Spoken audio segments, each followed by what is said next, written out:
Ka na, mami. Ayan. Ito po yung guys. So, ayan po. 5 cents po. Ayan, ayan. Ayan po. Parte ng katawan. Ayan, anak. Ayan po. Pakitandaan lang po nyo guys. Ayan. So, tingnan nga natin anak. Oh. May hammer dito. Merong burr. Anong parte ng katawan ang ginagamit doon? Para mahawakan mo siya. Hindi na. Anong parte ng katawan? Pinton.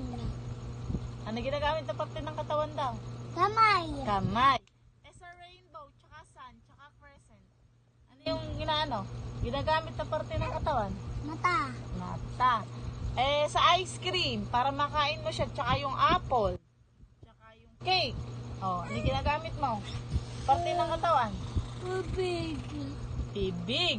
Di sa may pabango. Para maamoy mo siya. Sa pabango daw, para maamoy mo siya, ano ginagamit na parte ng katawan? Ilong. Lakas mo daw. Paano nila maririnig? Ilong. Lalakasan mo ilong mo. Lalakasan mo ilong. Itong drum, tsaka bell, tsaka radyo, ginagamit daw siya pandinig na para makarinig ka. Ano yung ginagamit na parte ng katawan?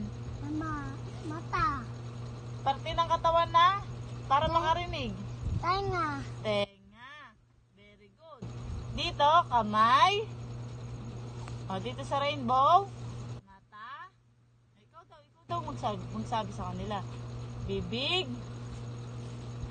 Ayun. Ilong. Tenga. Ayun guys. So, ayan, nalaman na po natin kung paano ang isang bata ay siya inaantok na. Pinagsulat pa po kasi namin siya. So, ere po yung premyo niya. Jollibee. Yan. Thank you.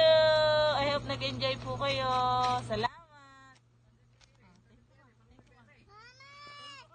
Thank you. Bye.